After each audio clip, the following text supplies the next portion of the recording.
मैं क्यों दोषी बनूं? क्यों नहीं मैं ऐसा कर्म करूं जो मेरे को 10 का पुण्य मिले? मैं ऐसा कर्म क्यों करूं जो 10 का मुझे दोष मिले? दोषी नहीं बनो, हम निर्दोषी है, हम निर्दोषी रहे।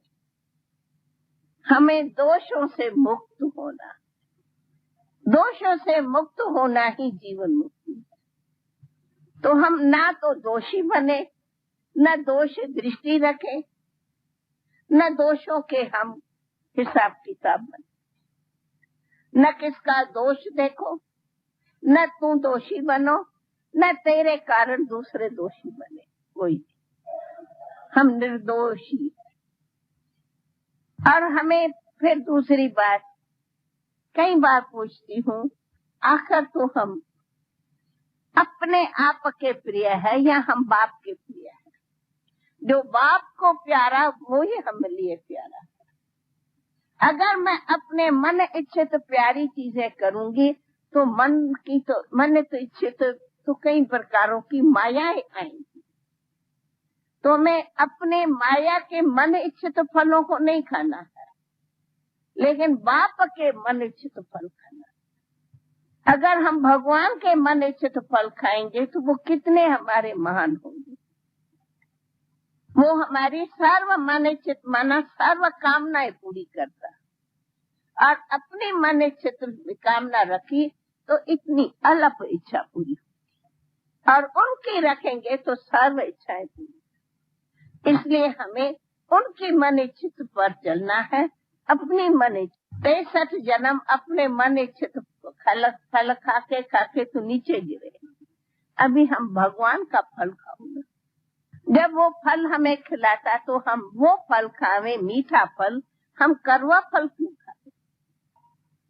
खट्टा होगा, कड़वा होगा, बासी होगा, ये फल तो सब ऐसे ही है, और वो फल कितना मीठा प्यारा।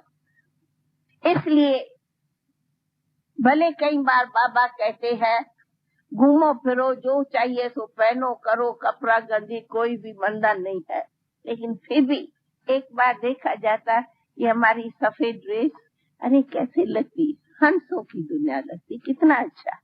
काला कपड़ा कोई पहनता है क्या, पता नहीं है, आंख को भी अच्छा नहीं लगता कोई सामने काला कपड़ा पहन के बैठता। भल बाबा की मना नहीं है, लेकिन अच्छा नहीं लगता। तो जब वस्त्र अच्छा नहीं काला लगता तो दिल का कालापन कैसे अच्छा लगे? तो दिल का कालापन भी अच्छा नहीं, अंदर का भी अच्छे, बाहर के भी अच्छे, अंदर भी साफ, बाहर भी साफ, अंदर भी सच्चे, बाहर के सच्चे, अंदर की सफाई, बाहर की सफाई, कितनी मीठी लगती। अरे कोई गुण कहता ये अंदर बाहर का बहुत साफ है, अरे कितना ये गुण गाओ तो कितना अच्छा लगता है। अरे ये तो अंदर बाहर का झूठा है, काला है, उसको ऐसे कहेंगे ये तो काला है, और उनको कहेंगे ये कितना अंदर बाहर का बड़ा अच्छा है। तो पूछो क्या अच्छा लगा? अंदर बाहर का अच्छा कहा वो प्रिय लगा, या कोई ने ऐसा किया वो अच्छा लगा? जितना हम अंदर बाहर सच्चे रहे उतने हम सच्चे बाप की सच्ची दुआएं के पात्र रहेंगे। क्यों बाबा ने कहा है ये तो है ही झूठ युग, हमें जाना है सच युग में, और हम है संगम युग पर। तो झूठी दुनिया, झूठी माया, झूठी काया, झूठा सब संसार को तो हमने मुंह मोड़ लिया। अरे मुंह मोड़ के फिर मुंह इधर करना, वो कौन सी दुनिया है? कुछ नहीं। क्या है? अच्छा फिर थोड़े घड़ी लिए कहती हूँ क्या है? अरे बाकी क्या है? 8-10 बरस ही तो है दुनिया। कितना आप लोग खाएंगे, कितना इसमें जिएंगे। कभी हम ऐसे कहती ऐसे ऐसे करके सबको बहरा, मैं कहती हूँ नहीं, अब तो दुनिया बिल्कुल, दुनिया भी कह रही है बाकी ये दुनिया है ही कितनी, साइंसदान भी कहते हैं बाकी ये दुनिया है ही कितनी, हट्टी पर हो गई है उनका तो अंत आंखों के सामने है। इसलिए बाबा ने हमें टाइटल दिया ही है, तुम सभी वानप्रस्थी हो, हम सब वानप्रस्थी। इसलिए वानप्रस्थियों को थोड़ी कुछ होता है कि हम कोई गर्लफ्रेंड एंड बॉयफ्रेंड, मुझे तो कभी भाषा ही नहीं अच्छी लगती। गर्लफ्रेंड क्या होती है, बॉयफ्रेंड क्या होता है, इनसे अटैचमेंट है, इनसे अटैचमेंट है, आज वो उनसे अटैच कर रहा है, उधर क्या ये सब खेल की बातें कर।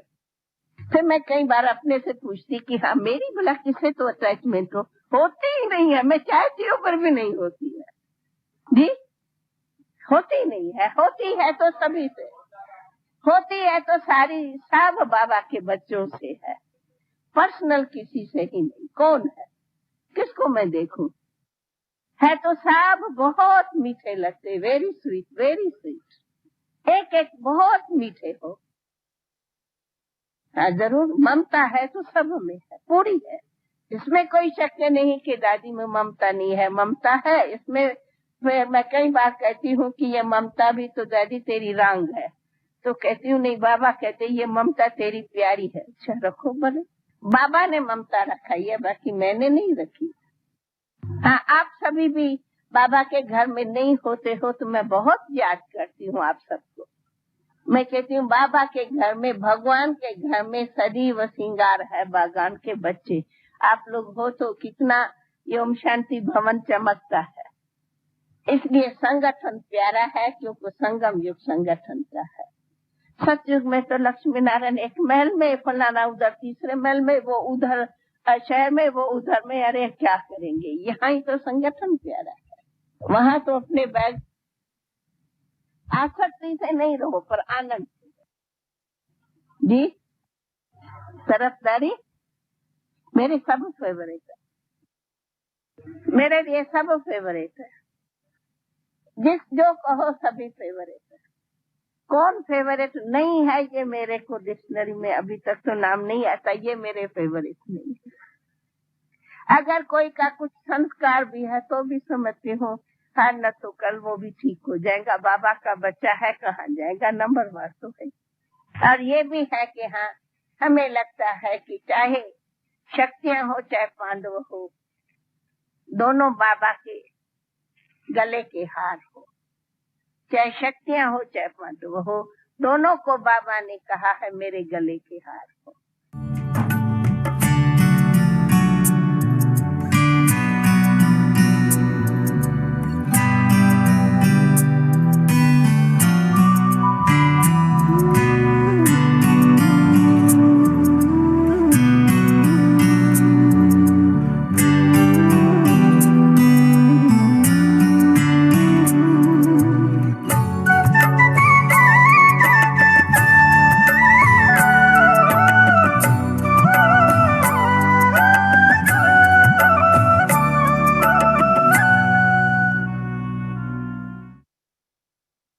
Om Shanti. Welcome to Vyakti Parivar. So today is our first day of the month. So new series, the story of immortality, step 1. So today we will begin our story.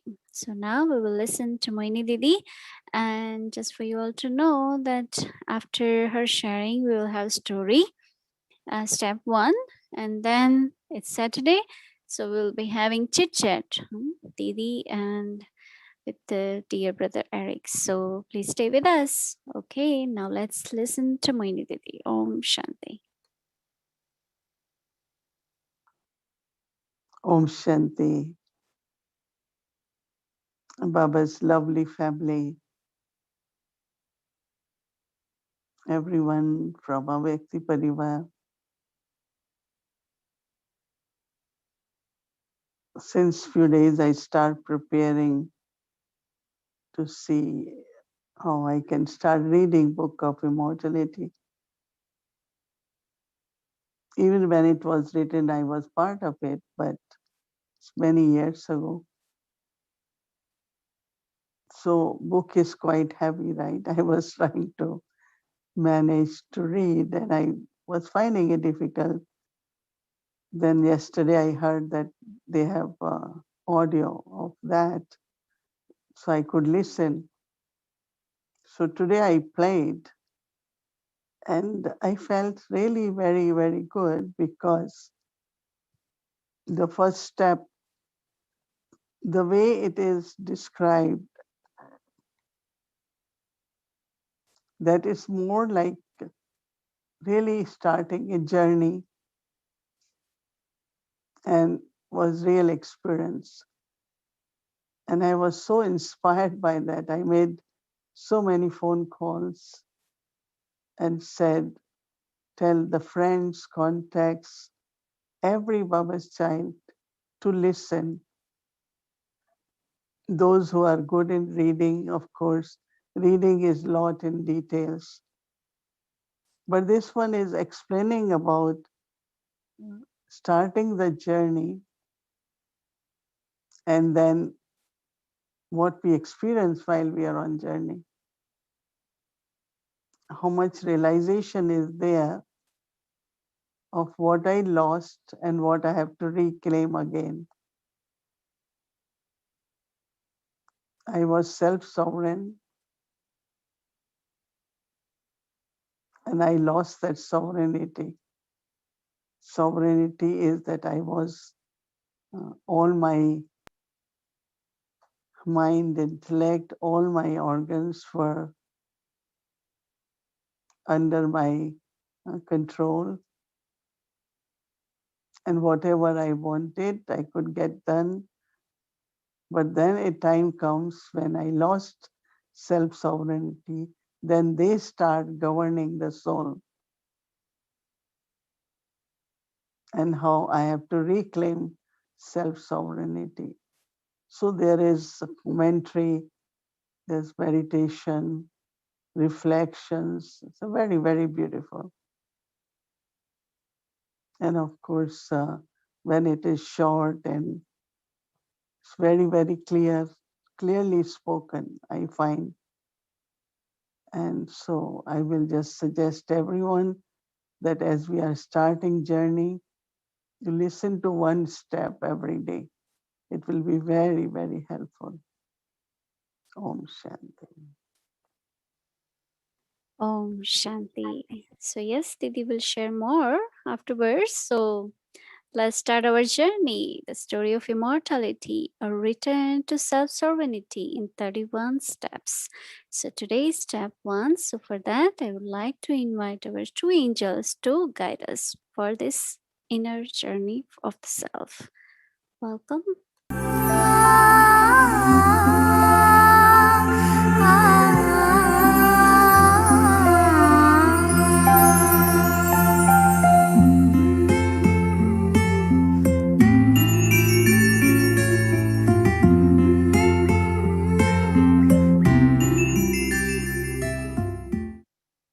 The Story of Immortality,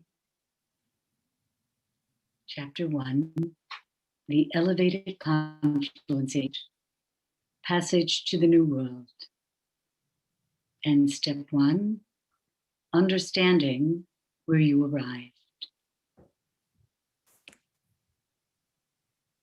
In an auspicious moment that I do not anticipate and barely recognize when it arrives, I walk through a mysterious door that was not there only moments before and enter a magical chamber.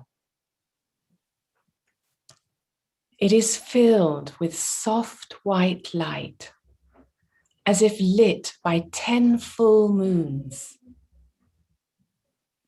I instinctively slip off my shoes and take a few tentative steps across the room. It is the quality of the atmosphere that lets me know that I have stepped away from the world. It is filled with purity and peace, seeming as familiar as home, and at the same time, like nothing I've ever experienced in my life.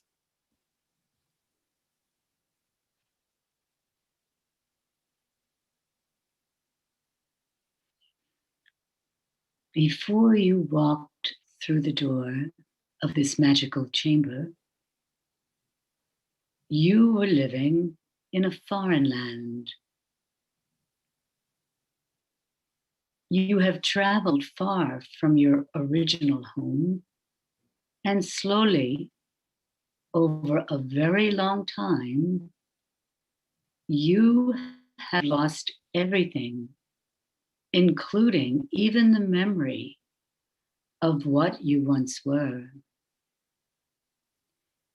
You were a sovereign with extraordinary powers and a vast fortune. You came from a place where you only knew peace, happiness, and love, but over a long, long time, you lost that elevated status and wandered into a degraded and dangerous land. I can teach you what you must do to reclaim what you have lost. If you will study the lessons I give you here and apply them in your life, you will reclaim the sovereignty you once had. Can this be happening to me?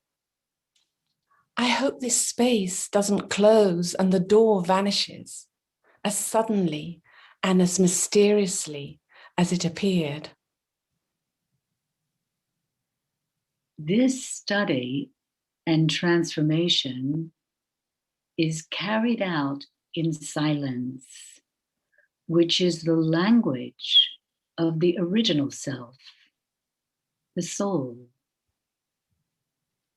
As you learn to be still in silence, the mind will cooperate and your divine intellect will emerge, giving you divine insight to guide you forward. Would you like to take the first step? I'm happy to accept your offer. Okay, let's begin. Night is ending and the day is beginning. At this time, the world is in total darkness. When it is the darkest moment, it is also the time for the first light of dawn. The night of seeking comes to an end, and the day of enlightenment begins. You are now standing in the unlimited. You are standing in the confluence age, the passage of time through which you have to cross from one shore of the old world to the other shore. You have your back towards the past. Past is past. Do not worry about the past, but continue to move forward. You must not look back. This is the celebration of a new direction in life. Farewell to the old, and congratulations to the new. Farewell to old patterns of thinking, tendencies, and habits. And congratulations to new zeal, enthusiasm, and pure elevated thinking. This is the first step towards your self-sovereignty, entering through this door, away from the old world, towards the new.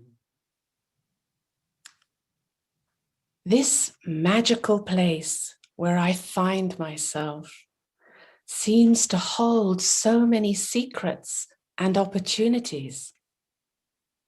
I have always wanted to understand what it would feel like to be a self-sovereign, a ruler of myself.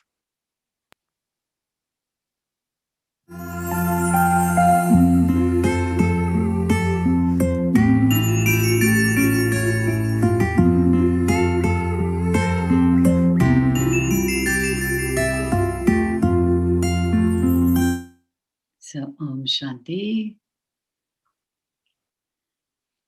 Julia, thank you. Thank you for being our first guest to talk about your story.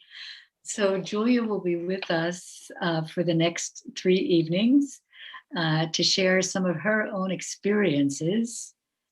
And, knowing, Julia, that you've been here for over 30 years with Baba, this invitation is to go back to your memories of that wonderful time when you walked through that door. So could you share with us just like a little bit about what you remember of that, and particularly what were the feelings? What did you really come to feel as you went through that magical door? Well, thank you, Rita, for asking me that beautiful question, because it's been such a lovely experience thinking back. Of course, it's never far from me, my experience of when I walked through that magical door.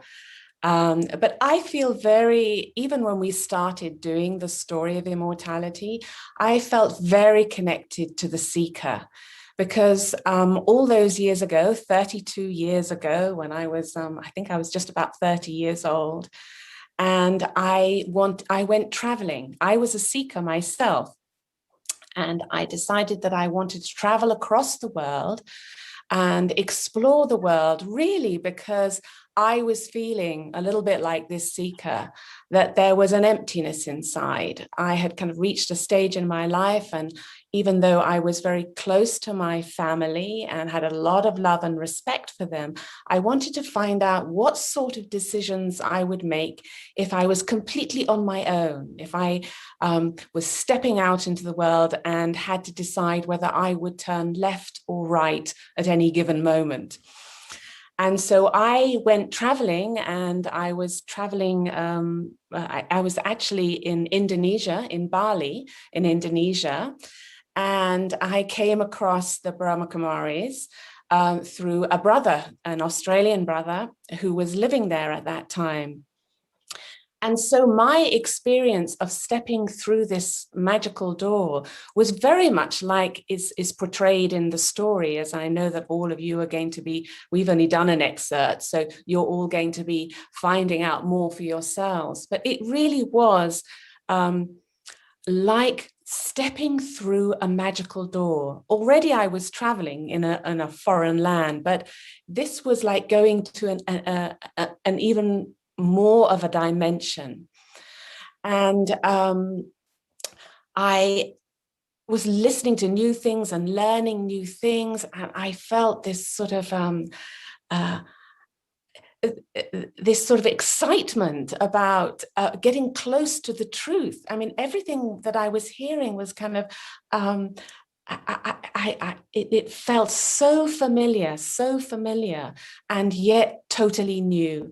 And so I knew I had to continue on this path. Once I'd come across this door, there was no way that I was going to shut the door and go off in another direction. And as I learnt more, I mean, one thing was the physical aspect of kind of being on a journey and learning new things, and it giving me a kind of different internal experience. But the other was, of course, this stepping inside. And when the seeker is saying that, you know, she stepped through this door and it was as if this space was lit by a 1,000 moons, that is literally kind of how stepping into the confluence age felt for me.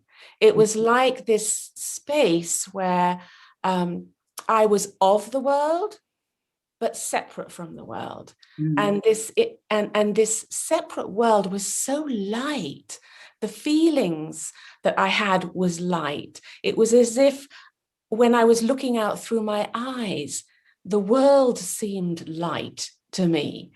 And it was a space where secrets were being revealed. So even though I was looking out through my physical eyes, actually what was going on behind my eyes was a totally new perspective. And so at some points, I remember, especially when I came back from my traveling, and I lived in London at the time, and I would be walking in the busy streets of London, and I would be in that soul conscious state. I almost felt as if I was walking behind glass. I was in a kind of parallel universe where everybody else was on the other side of the glass, and I, and of course the Brahmin family and those who were on this journey with me, were on this other side of the glass, which was a silent sort of side of the glass which I was looking through. It was an experience that obviously gave me a lot of compassion towards the world. I was still connected to the world, but there was this kind of silent light where truth was filtering through so that I could look and interact in different ways. That was the kind of experience that I felt when I walked through that magical door, and still do. Even it's, you know, even in our meditation, when I sit to go into meditation, it's like walking through that magical door into that light, that space of light. Well, that is so inspiring to hear, you know, the magic that happened in those moments, you know, and I'm sure that each of us all have a magical story about, you know, the first time that we really recognized that we had stepped in and entered into the ocean, right, and beginning that journey. And I was thinking, you know, Baba said the words that he spoke, you know, about this is a journey of silence. You know, so having that experience that we're a little separate from the old world, and that we've stepped into something that's taking us someplace we've never could have even imagined, right? Right. So, and also that you're, you know, like in the story, she's met the teacher. And of course, when you first walk through that door, you may not know exactly who it is that you're receiving this knowledge from, but also there is definitely a sense of protection, that this is your guide. You're being guided in your life. And even if, and I'm sure all of you who are listening and who have started this journey, there's a sense that I also remember there were kind of like magical things that would be happening just before I started this journey. There were so many, if you look back, you think, gosh, yes, this led to that and that led to that. And there's a sense of being guided to find this magical door. Already, the one who is protecting you and looking after you, Baba, of course, as we know now, is guiding you softly and gently towards that door. So at that very moment in time, when, you know, it's your turn to walk through the door, there you are, and you open that door and you step in. Yeah. Oh, that's just such a wonderful story. It actually reminds me of my own journey, you know, of what happened to me, except that I didn't go into the door. It was as if Baba actually came to my home when Sharona and Brother Ed showed up at my door at the house. And when they came in, the energy, the feeling of what had happened just in that moment. I knew I was in to learn something that I knew nothing. I could just feel it. So I appreciate so much your sharing. Thank you so much. Okay. So now you've heard the story. And as I said, it was only a taste. We can't obviously read the whole chapter. And I know that many of you have the book, so you're going to be able to listen to it or read it yourselves. But now we're going to be on this journey together. And as I said yesterday, we're calling our homework a quest. Because like any adventurer, any traveler, any seeker, you have a quest. And so now I'm going to be sharing with you our quest for tomorrow. So if we could have the first slide. So this is our quest for Amrit Vela, the godly dawn. And you'll see it's very connected to the experience this evening. So visualize stepping through the door of the magical chamber and experience the qualities of peace and purity. So this is your practice for tomorrow morning at the godly dawn. And then the next one. Now, this is going to be as we're on our journey, as we travel through our day. This is going to be our traffic control practice. And the practice is to put a full stop to all old patterns of thinking and celebrate your new direction of self-sovereignty. So put a full stop to all old patterns of thinking and celebrate your new direction of self-sovereignty. And our night reflection. Remember the day that you stepped through the door, the instant your life changed forever. What were the feelings that stayed with you after taking your first step through the magical door, or through this magical door?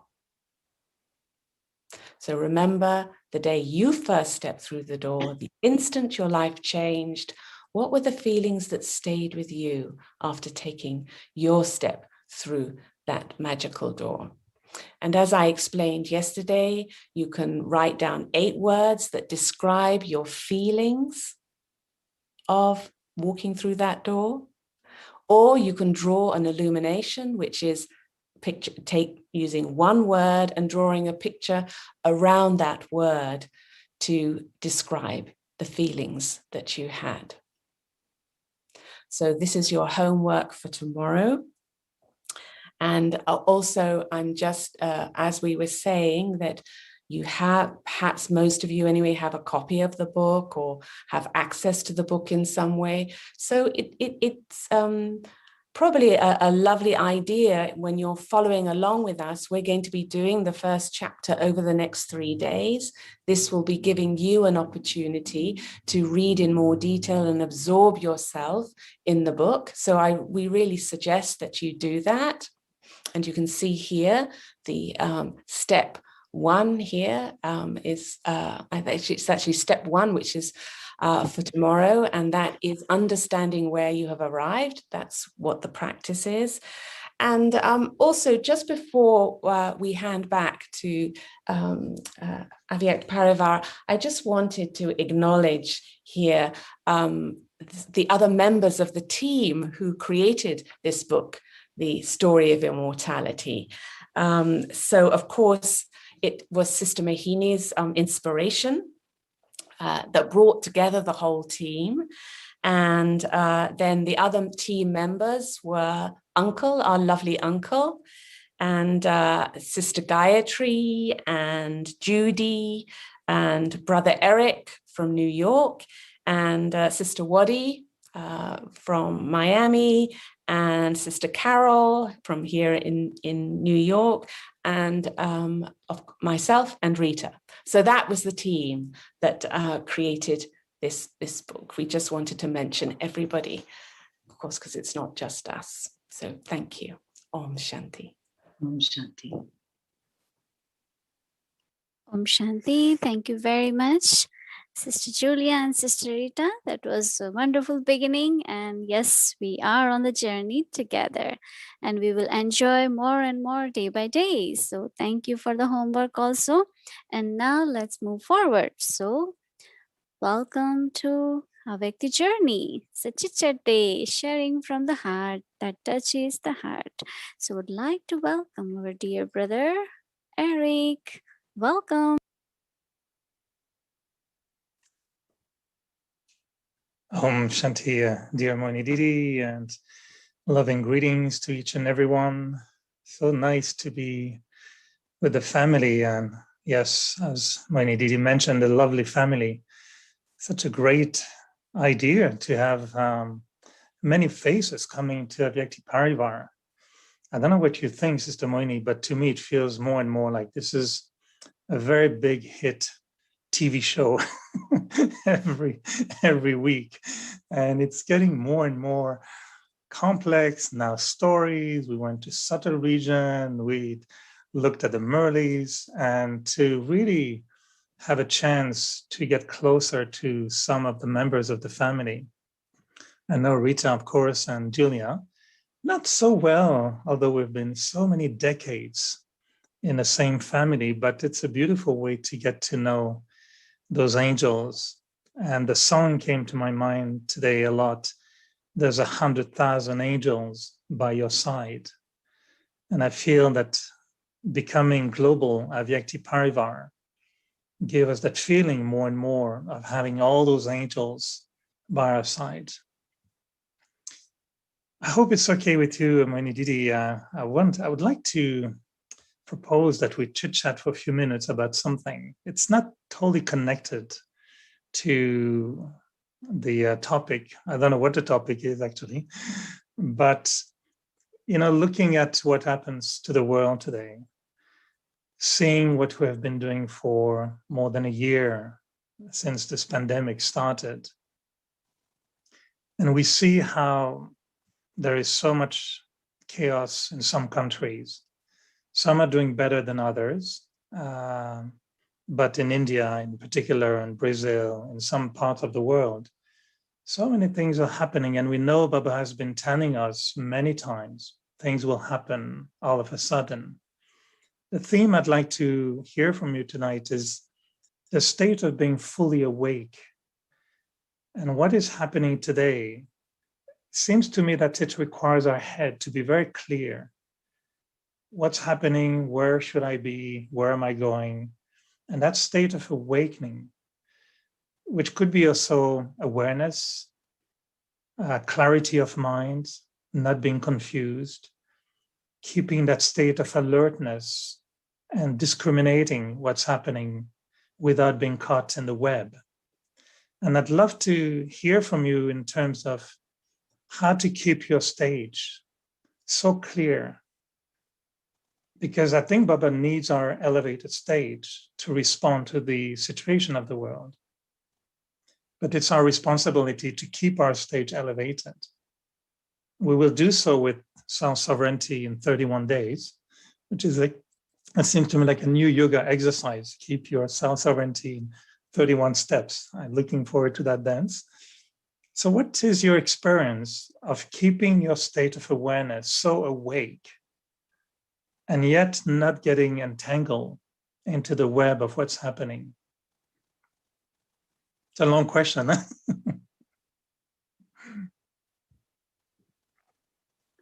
I think, if we, looking at both the knowledge which we get from Baba, but also the history of Yagya,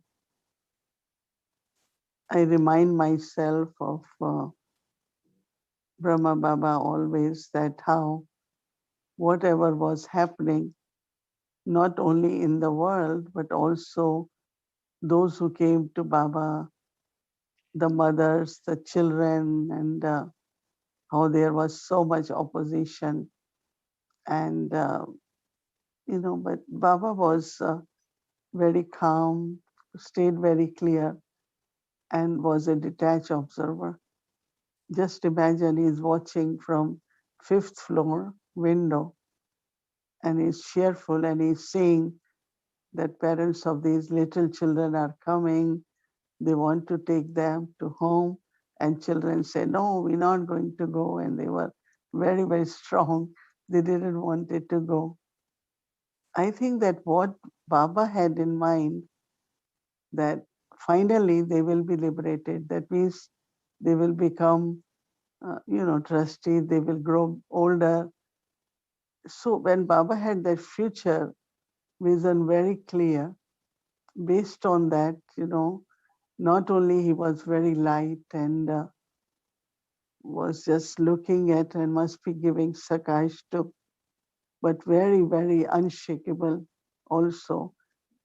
Not with the thoughts, what's going to happen? What will happen to them? What's next? No, he was very, very internally very calm and very stable. So I saw Brahma Baba in many situations when there was externally chaos and confusion, like what is next? What could happen? Some will think about horrible result, but Baba will be in silence and with Baba. So I always kind of remind myself that there are two things we can get very caught up. One is external situation of the world. And second things will be little saints around us all day, right? People's sanskaras, people, things happening, not happening, and everyone's own stage, but also body, relationships. But how do I still somewhere hold my concentration, my focus, and attention on my efforts and my stage by reminding myself that at this time, what is my duty? What is my responsibility? And if as an instrument, I have to have such pure, stable, and very, very good energy, that whatever task I am responsible for, whether taking care of yagya or family or even a Vyakti Parivar, we thought, we will end when this COVID will end, but we get so many, as soon as 1 month is about to finish, I get so many emails, please continue, because this has become like every evening in golden age we will be meeting. So as interestingly, and it has become like, as Baba said in the Murli, say godly family, unlimited family, and world family, and we all study in same university. So it's really very then has become like part of our day. That evening we must meet the family. So then I said, okay, what I always think now another month is coming.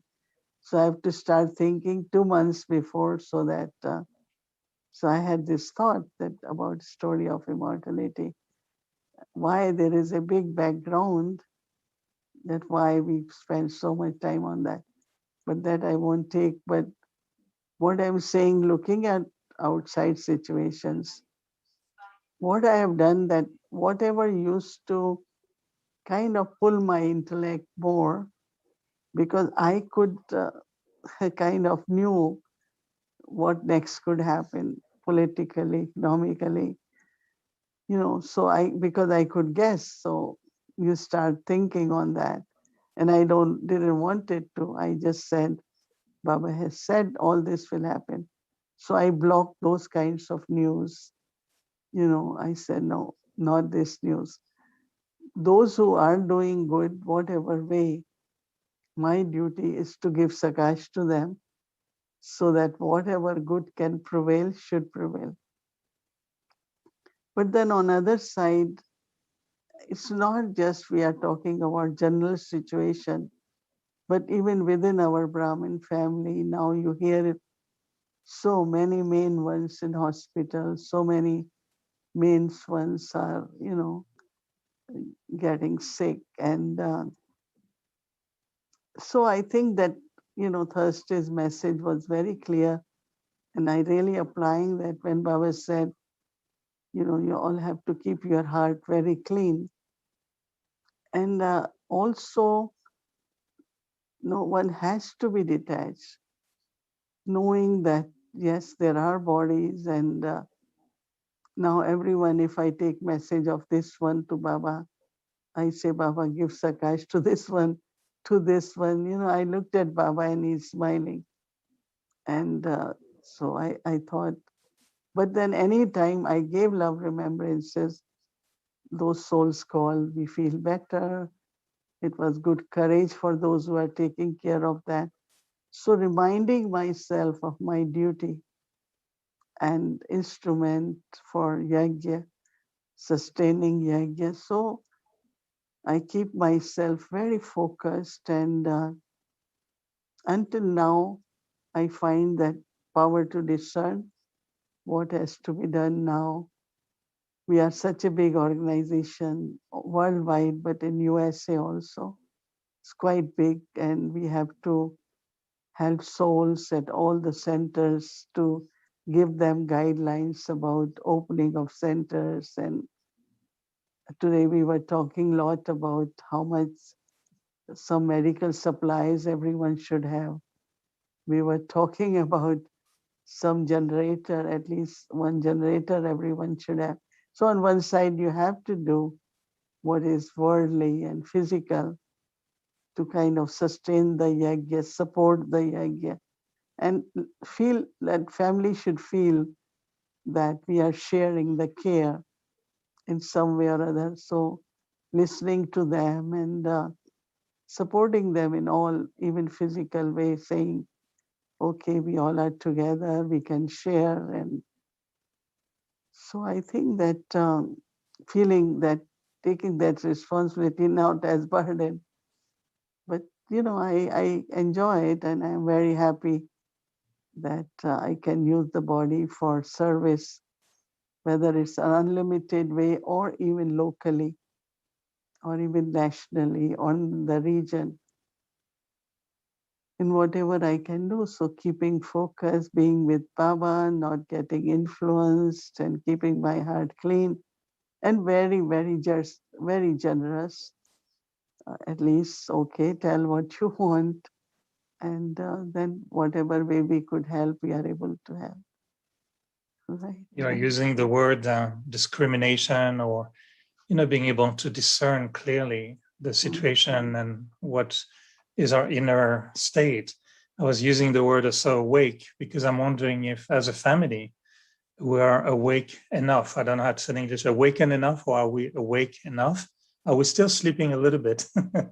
Because it seems like Baba has told us that the stage, the quality of the stage, will be able to really accomplish something. And I'm wondering if, this journey we're going to enter with this story of immortality is also to be more awake in terms of how amazing I am as a soul, how amazing the family is, about everything, we know that. But when that state of awareness is fully clear, don't you think that this is how we can really contribute even more? And that we should renounce a little bit whatever keep us asleep a little bit in our comfort or in our little stories. Or, people in the world watch Netflix all the time. I think we're watching our Baba flicks all the time. And this is very good. But we should stay awake, not fall asleep whilst watching. Yeah, it's like not waste, be careless and then waste thoughts. And I really don't let even few thoughts waste. I said, oh, I can use it somewhere. I can use for myself. I can, so yes, fully awake, but also you know, like we are, it's like we are also frontliners, right? Because even just few words of hope, few good words, you know, it really, really helps everyone. So not only vibrations or thoughts, but also our words should be such, which should be of courage, which should be of hope. But all this really comes again to remind ourselves of what Baba is teaching us, what Baba is telling us. So I am becoming, but also with becoming, also sharing that, you know, through thoughts, words, and actions. So I feel it's more awake, but also sense of, you know, responsibility as Baba's children, what we have been given in whatever way Baba is sharing blessings, we share those blessings with others also. Mm. So we will be hearing also about your journey. I'm sure the next few weeks, your own journey of immortality, and you also were, you know, not really a seeker, but you found very quickly the treasure.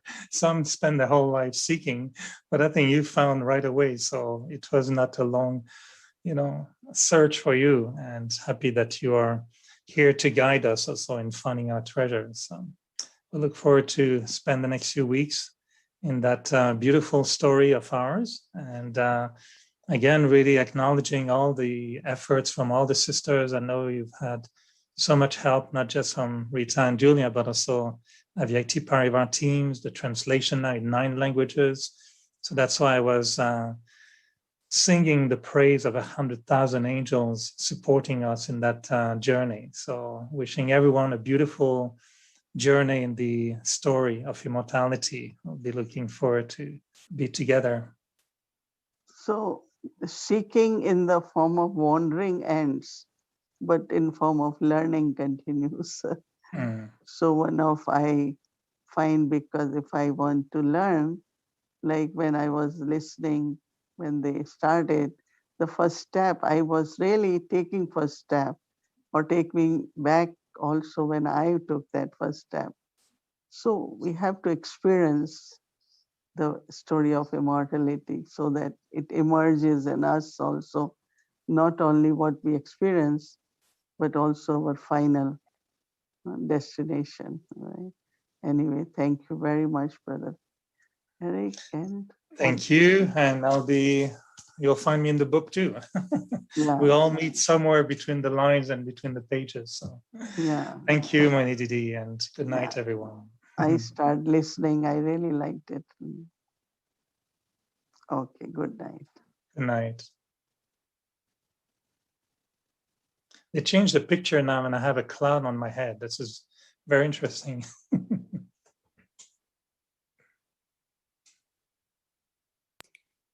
Om Shanti. Thank you very much. It was wonderful conversation and we really enjoyed it. Thank you, thank you, thank you to Didi and also to our brother Eric.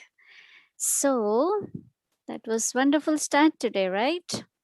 So we all enjoyed. So of course we all can say thank you to each other because without all of us, it's not possible. Thank you very much. Om Shanti. Now we will remember Baba and take drishti, share drishti. Om Shanti.